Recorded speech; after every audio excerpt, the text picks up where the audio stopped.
जहां पर किसी किस्म का कोई डबल स्टैंडर्ड नहीं नजर आता। उन्होंने जो फैसला कर लिया है वो फैसला कर लिया है। उन्होंने ये मान लिया है कि पाकिस्तान के साथ दोस्ती नहीं हो सकती, तो बस फिर नहीं हो सकती। ये उनका मानना है, ये उनका फेथ है, ये उनका बिलीफ है। और मैं बात कर रही हूँ हिंदुस्तान की। भी वो काम करने में यही कहती है कि भाई फ्यूचर कोलैबोरेशंस होनी चाहिए। बिल्कुल, और होनी भी चाहिए। उन्होंने कहा कि ऐसी की तैसी आओ तो सही ना, कोई पाकिस्तानी हिंदुस्तान में आके काम नहीं कर सकता। क्या इंडिया में कश्मीर में फायदा हो रहा है टेररिज्म से? कहीं पर भी फायदा नहीं हो रहा। Why are you going on creating terrorist camps across the line of control through 20-30 camps, 700-800 आदमी वहां ट्रेन हो रहे हैं। Pakistan has to stop it first. पर किसी किस्म का कोई डबल स्टैंडर्ड नहीं नजर आता। उन्होंने जो फैसला कर लिया है वो फैसला कर लिया है। उन्होंने ये मान लिया है कि पाकिस्तान के साथ दोस्ती नहीं हो सकती, तो बस फिर नहीं हो सकती। ये उनका मानना है, ये उनका फेथ है, ये उनका बिलीफ है। और मैं बात कर रही हूँ हिंदुस्तान की। हिंदुस्तान में हुआ ये है कि रिसेंटली हमारी जो पाकिस्तान की बड़ी मारूफ मकबूल आलमी शोहरत याफ्ता माहिरा खान है, उन्होंने एक इंटरव्यू दिया जिसमें कि इंटरव्यू में उन्होंने पहले उनकी दो बेसिकली स्टेटमेंट्स आई उसी इंटरव्यू में, और इंटरव्यू के बाद फिर एक और स्टेटमेंट आई। वो तीसरी स्टेटमेंट के बारे में भी बताती हूँ। अच्छा, ये इंटरव्यू दिया उन्होंने किसको था? ये उन्होंने दिया था अनुपमा चोपड़ा को। बिल्कुल। और अनुपमा चोपड़ा जो है वो भारत की जो एंटरटेनमेंट इंडस्ट्री है उसकी सबसे बड़ी जर्नलिस्ट, बिल्कुल बड़ा नाम, बहुत बड़ा नाम है।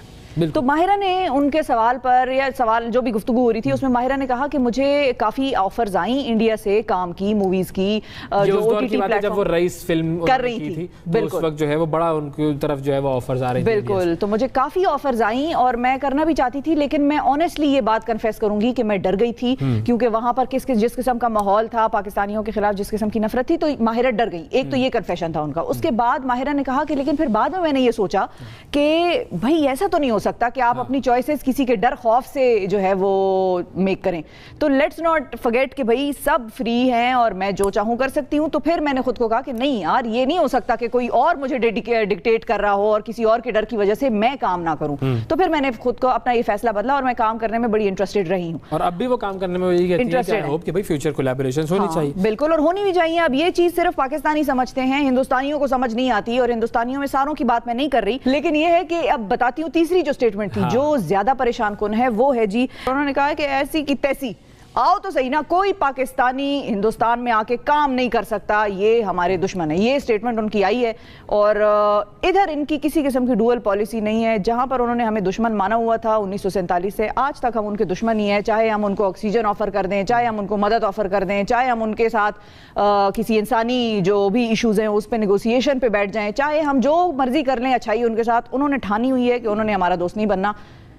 ये सही सिलसिला। अच्छा, ये इनकी बहुत सारी हरकतें हमारे सामने पहले भी आ चुकी हैं, क्योंकि ये वो लोग हैं कि जो कि पाकिस्तानी फनकारों को ज़दोकोब करते रहे हैं, तशद्दुद करते रहे हैं। जो फनकार वहाँ पर गए हैं उनको डराया धमकाया गया है, मतलब मारा गया है, फिजिकली असॉल्ट किया गया है उनको। और तो एक क्रेडिट मैं जरूर उनको दूंगी कि उनकी इस मामले में कोई डुअल पॉलिसी नहीं है, लेकिन वेस्ट की दोबारा इधर भी डुअल पॉलिसी है। यहाँ पर उनकी भी डुअल पॉलिसी है कि हिंदुस्तान वो नहीं है, वो जो होता है ना कि हम आह भी भरते हैं तो हो जाते हैं बदनाम, वो कत्ल भी करते हैं तो चर्चा नहीं होता, उनके कत्ल भी किसी को नजर नहीं आते, और हमारी आहें भी जो है लोगों को परेशान कर देती हैं। तो आजाद शायरी की तरफ जो है आप, जब मैं जज्बाती हो जाती हूँ ना फिर मैं कुछ नहीं देखती।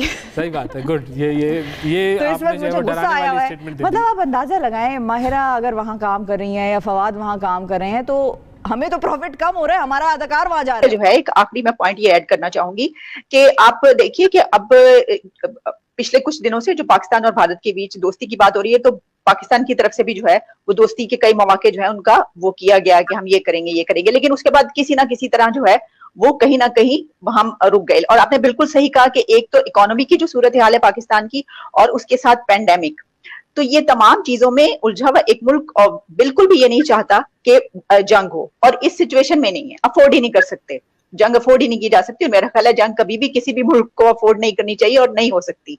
तो इस सिचुएशन में पाकिस्तान भी जो है वो दोस्ती का ही हाथ, तो आपके ज़हन में कोई ऐसी बात, कोई एक ऐसा पॉइंट क्या है फॉर्मूला कि इस सब सिनेरियो के बावजूद अगर कोई ऐसी चीज जो है वो कुछ ऐसा हमें हल मिल जाए कि ना हो सके अगर कोई ऐसे हालात बनते हैं? फिर बात वहीं आके रुक जाती है कि देयर आर कॉन्फ्लिक्टिंग पावर्स।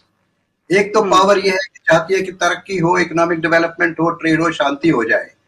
दूसरी चाहती है कि नहीं, हम तो नहीं शांति चाहते, हम तो अपना रुतबा चलाएंगे। What does terrorism want? Kashmir में फायदा हो रहा है टेररिज्म से? कहीं पर भी फायदा नहीं हो रहा। तो जो एक मेच्योर लोग हैं, जो पढ़े लिखे लोग हैं, जो समझदार लोग हैं, इंडिया में भी हैं, पाकिस्तान के अंदर भी है, अफगानिस्तान के अंदर भी है, अमेरिका में भी है, वर्ल्ड ओवर है, उन्हें ये सोचना चाहिए कि भैया टेररिज्म का, so the whole thing boils down to terrorism. और अगर हम सब मिलकर टेररिज्म से जूझना शुरू कर दें तो मसला काफी हद तक हल हो सकता है। अफगानिस्तान की लड़ाई शुरू क्यों हुई? क्योंकि there was a major terrorist incident in America, तब तो उसने रिस्पॉन्ड किया ना, और उसका नतीजा क्या निकला? Osama bin Laden has been killed in Pakistan. और पाकिस्तान को मालूम तक नहीं कि उसामा बिन लादेन उनके घर में रह रहा है। Of course, that's a different matter. We can discuss that at length. That's no longer a point of discussion. But the issue is कि हम लोग सब चाहते हैं शांति, डेवलपमेंट, लेकिन अगर कोई फोर्सेस हमको प्रमोट कर, पुश कर रही हैं टुवर्ड्स डिस्ट्रक्शन, तो we have to stop it. No, we have to jointly stop it. Pakistan has to stop it first. Why are we cultivating terrorist? We have to stop it in Pakistan.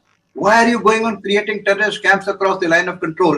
Through 20-30 camps, 700-800 आदमी वहां train हो रहे हैं। Why are we doing it? We have to stop this. It is a very serious matter which people seem to neglect it. एक terrorist incident हो गई जब 15 आदमी मार दिए। अरे भाई, उससे क्या हो रहा है? क्या ह्यूमैनिटी को कुछ फायदा हो रहा है? क्या आपकी नजरों में कोई आप बड़े पावरफुल बन गए? So these are the issues which some intellectuals have to sit down in every country. ये नहीं मैं कह रहा कि भारत की और अमेरिका की और यूरोप के इंटेलेक्चुअल आके पाकिस्तान को बताए। पाकिस्तान के अंदर पढ़े लिखे लोग हैं। I mean, I can tell you number of people in Pakistan who are opposing terrorism. तो खुलकर, मेरे ख्याल से आप भी मेरे ख्याल से टेररिज्म को सपोर्ट नहीं करेंगी। क्या आप चाहते हैं कि टेररिस्ट इंसिडेंट हो, स्कूल जला दी जाए, मस्जिद जला दी जाए? आप क्या देखिए कितनी बड़ी मस्जिद को जला दिया गया था, याद है? वो ब्लू मस्जिद क्या कहलाती है वो?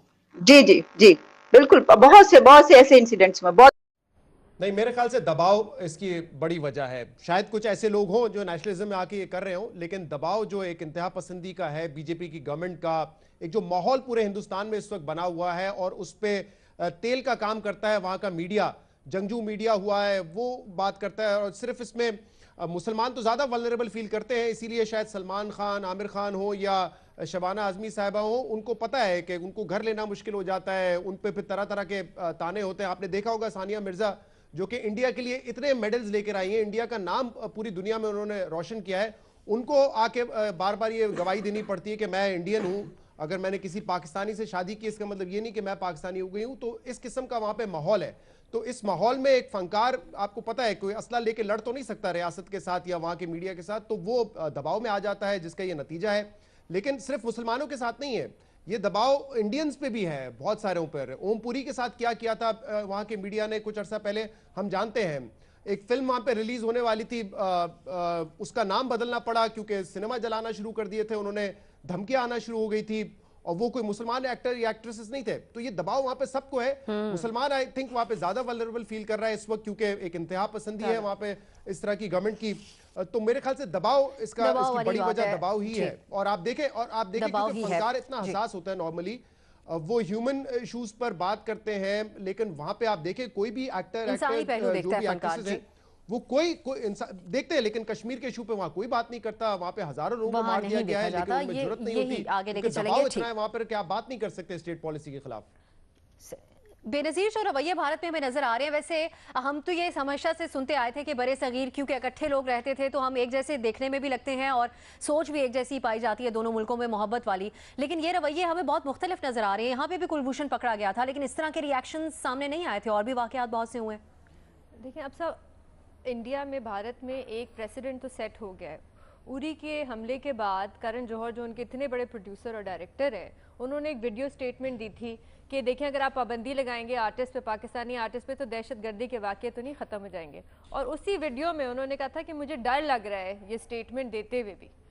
तो उसके बाद उनको फिर उससे कुछ दिन के बाद उनको माफ़ी मांगनी पड़ी। तो एक वो प्रेसिडेंट सेट हो गया है कि इतने बड़े डायरेक्टर और प्रोड्यूसर के साथ ऐसा किया कि वो उनकी मूवी नहीं चलने दी, तो उनके पोस्टर जान के जान खतरे में पड़ गई। तो उसके बाद से मेरे ख्याल से अब कोई इंडियन भारतीय आर्टिस्ट जो है वो कभी भी पाकिस्तान इस चीज़ में हर वक्त वो इसी नेशनलिस्टिक किस्म की एक स्टांस लेगा। दूसरी तरफ हमने अभी देखा है अभी सिद्धू साहब के साथ भी क्या हो रहा है, उनको उनके शो से निकाल दिया गया है। उन्होंने ऐसी क्या बात की है, मेरे ख्याल से कोई उन्होंने ऐसी गलत बात नहीं की। उन्होंने एक किस्म की पीस की बात की है दोनों मुल्कों के बीच में, उनको शो से निकाल दिया। उसके बाद उस दिन वो इंडिया की जो पंजाब असेंबली है उसमें वो थे, तो उनको गद्दार गद्दार के नारे लगा रहे थे उनके खिलाफ। वो उनके सियासतदान है, तो वहाँ पे ये क्लाइमेट इंतहा पसंदों का डर की ही बात बिल्कुल एक क्लाइमेट तो वहाँ पे बना हुआ है। और एक और बात ये भी है कि मेरे तो ख्याल से हमारे आर्टिस्ट को वहाँ पे अब जाना भी नहीं चाहिए, क्योंकि वहाँ पे जिस किस्म का एक माहौल बना हुआ है, मेरे ख्याल से उनकी जान भी खतरे में पड़ सकती है। पुलवामा में सीआरपीएफ के काफिल पर हुए आतंकी हमले के खिलाफ पूरा देश खड़ा है और पाकिस्तान व आतंकियों के खिलाफ कड़ी कार्रवाई की मांग कर रहा है। इसी को ध्यान में रखते हुए बॉलीवुड में वर्षों से बड़ा नाम कमा रहे पाकिस्तानी कलाकारों को भारत में बैन कर दिया गया है। FWICE के बाद अब ऑल इंडिया सिने वर्कर्स एसोसिएशन ने भी घोषणा कर दी है कि कोई भी अगर पाकिस्तानी कलाकारों के साथ काम करता है तो उसके खिलाफ AICWA सख्त कदम उठाएगा। इस दौरान पाकिस्तान कलाकारों की चुप्पी पर सवाल उठाए जा रहे हैं, क्योंकि उनका भारतीय फिल्म इंडस्ट्री से गहरा रिश्ता रहा है और यहाँ से उन्हें काफ़ी काम मिलता है। ऐसे कई पाकिस्तानी कलाकार हैं जिन्होंने बॉलीवुड में अपना सिक्का जमा कर देश विदेश में अपना नाम किया। आइए एक नज़र डालते हैं ऐसे ही पाकिस्तानी कलाकारों पर जो बॉलीवुड में काम करके मालामाल हुए। माहिरा खान। बॉलीवुड में शाहरुख खान की फिल्म रईस के साथ डेब्यू करने वाली पाकिस्तानी एक्ट्रेस माहिरा खान ने बॉलीवुड में खूब पहचान बनाई। माहिरा खान पाकिस्तानी टीवी सीरियल से शुरुआत की और लोगों को खूब पसंद आने लगी, लेकिन भारत में अब माहिरा की कोई फिल्म रिलीज नहीं होगी, न ही वह बॉलीवुड के किसी एक्टर्स के साथ काम कर पाएगी। पाकिस्तान से संबंध रखने वाले हर कलाकार की बॉलीवुड में एंट्री बैन है। फवाद खान। पाकिस्तानी टीवी शोज से शुरुआत करने वाले फवाद खान बेशक एक मल्टी टैलेंटेड और काबिल कलाकार होंगे, लेकिन भारत के लिए उनके दरवाजे अब बंद हो चुके हैं। फवाद एक एक्टर होने के साथ साथ गायक भी है। भारत में वह सीरियल जिंदगी गुलजार है से फेमस हुए।